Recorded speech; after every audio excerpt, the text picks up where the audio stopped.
आणि याच मुद्द्यावरती अधिवेशनामध्ये मुख्यमंत्री देवेंद्र फडणवीस बोलतात, या अधिवेशनात जाऊयात. मला असं वाटतं की असे सगळे जे पूल आहेत हे अतिशय ज्याला म्हणतात तातडीनं आता पहिल्यांदा प्रिलिमिनरी स्ट्रक्चरल ऑडिट करून आणि मग त्याचं डिटेल स्ट्रक्चरल ऑडिट करून त्या संदर्भातली एक कालबद्ध कार्यक्रम जो आहे हा निश्चित राज्य सरकारच्या वतीनं या ठिकाणी केला जाईल.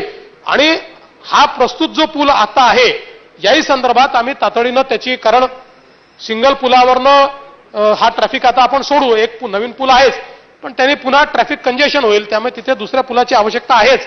आणि म्हणून आम्ही असा निर्णय केला आहे की तातडीनं या संदर्भातले सगळे सर्वे करून रेकॉर्ड वेळेमध्ये या ठिकाणी एक नवीन पूल हा आम्ही तयार करण्याचा प्रयत्न करणार आहोत. त्या संदर्भातले निर्देश आपण हे दिलेले आहेत. आणि त्याचसोबत मी या सभागृहाला आणि या सभागृहाच्या माध्यमातून सर्व महाराष्ट्रातल्या जनतेला आश्वस्त करू इच्छितो की अशा प्रकारचे जेवढे धोकादायक पूल आहेत त्या पुलांचा कालबद्ध कार्यक्रम हा निश्चितपणे राज्य सरकार आखेल आणि त्याची माहिती देखील आम्ही या सभागृहाला देऊ.